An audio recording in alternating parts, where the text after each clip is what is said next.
কত লেট হয়ে গেল দূর। এই যে শুনছো, আমি কিছু বলতে চাই। কি হয়েছে?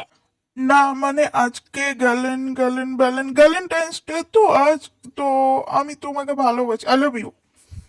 আরে মূর্খ, ওটা গ্যালেন্টাইন্স ডে না, ওটা হচ্ছে ভ্যালেন্টাইন্স ডে। আর হ্যাঁ, তোর মতো ছেলেকে আমি করবো একসেপ্ট?